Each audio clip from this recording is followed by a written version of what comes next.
আরজিকরের চিকিৎসককে ধর্ষণ খুনের ঘটনায় বিশ্বজুড়ে প্রতিবাদের ঝড় উঠেছে। এই আবহে আজ আমেরিকা, ব্রিটেন সহ বিশ্বের বিভিন্ন দেশে একাধিক জায়গায় বিক্ষোভ, প্রতিবাদ কর্মসূচির ডাক দেওয়া হয়েছে।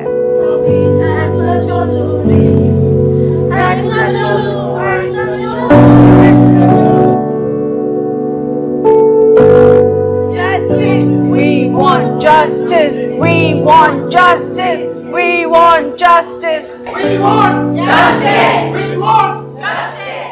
We are now protesting for justice for a lady. ছবি দেখছেন, প্রতিটি দেশে স্থানীয় সময় অনুযায়ী বিকেল 5টা থেকে রয়েছে আরো বিক্ষোভ কর্মসূচি।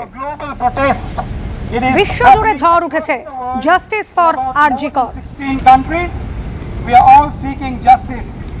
We now stand in a country whereby women's power and women's rights are recognized. Women were the first people to allowed to vote in this very land where we stand and where we are protesting. Sandip Sarkar আমাদের প্রতিনিধি চিতপুর থেকে সরাসরি রয়েছেন। আমি সন্দীপের কাছে আসবো, কারণ আগামীকাল সুপ্রিম কোর্টে শুনানি রয়েছে আরজিকর কাণ্ড নিয়ে।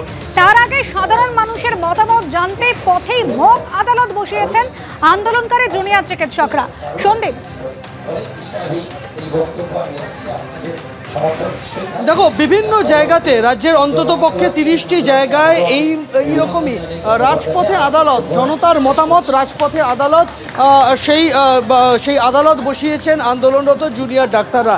তারা তাদের বক্তব্য সাধারণ মানুষের কাছে তুলে ধরছেন। তুমি এখানে দেখতে পাবে যে আরজিকরের আন্দোলনকারী যারা ডাক্তাররা রয়েছেন, অনিকেত মাহাতো, কিঞ্জল নন্দ, আশফাকুল্লাহ থেকে শুরু করে সৌম্যদীপ, তারা প্রত্যেকেই এখানে রয়েছেন, শ্রেয়া রয়েছেন। তারা তাদের বক্তব্য, তারা কেন আন্দোলন করছেন, কিসের আন্দোলন তাদের, কেন তারা কাজে যোগ দিচ্ছেন না, কেন তারা হাসপাতালে না বসে রাস্তায় রাস্তায় পাড়ায় পাড়ায় চিকিৎসার ক্যাম্প খুলেছেন, এই বক্তব্য তারা তুলে ধরছেন এবং মানুষজনের কাছে তারা তাদের বক্তব্য পৌঁছে দিচ্ছেন। আপনারা জানেন ডাক্তারবাবুরা কেন রাস্তায় নেমেছে? হ্যাঁ, জাস্টিসের জন্য। আপনারা ওনাদের দাবির সঙ্গে কি একমত? হ্যাঁ, একমত। আপনারা কি চান? আমরা বিচার চাই। আপনারা কি চান? বিচার চাই। কিসের বিচার? না, কাদম্বিনীর বিচার চাই। যে ঘটনাটা ঘটেছে সেই তা নিয়ে কি বল? হ্যাঁ, তার নিয়ে বিচার চাই আমরা।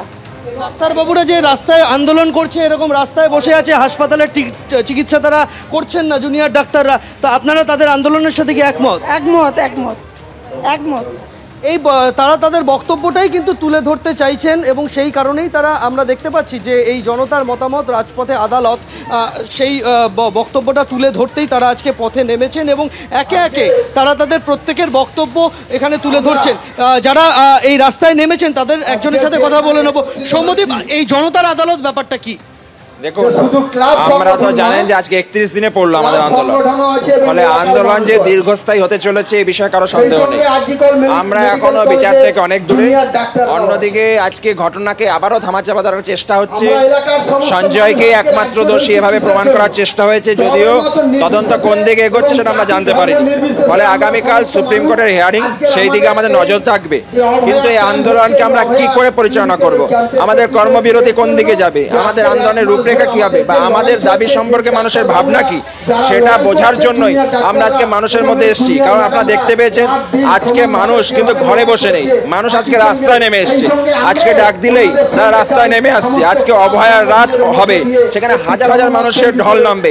তাহলে আমরা বলতে চাই আজকের দিনের শ্রেষ্ঠ আদালত হচ্ছে রাজপথ, আজকের দিনের শ্রেষ্ঠ শিক্ষালয়ের নাম হচ্ছে রাজপথ। রাজপথেই মানুষের বিচার পরিচালিত হচ্ছে, রাজপথ থেকেই মানুষের দাবি উঠছে। তাই রাজপথই হচ্ছে আমাদের কাছে শ্রেষ্ঠ আদালত। এই রাজপথই বিচার বুঝে নেবে, বিচার যদি না পাওয়া যায় রাজপথই বিচার বুঝে নেবে। তাই আমরা রাজপথে নেমে এসেছি। এভাবেই মক আদালত বসিয়েছেন জুনিয়র চিকিৎসকরা। যে কর্মসূচির নাম দেওয়া হচ্ছে জনতার মতামত রাজপথে আদালত। সকাল 10টা থেকে বিভিন্ন অস্থায়ী স্বাস্থ্য শিবিরও আয়োজন করা হয়েছে, যে স্বাস্থ্য শিবিরে জুনিয়র চিকিৎসকরা তারা চিকিৎসা প্রদান করছেন সাধারণ মানুষের।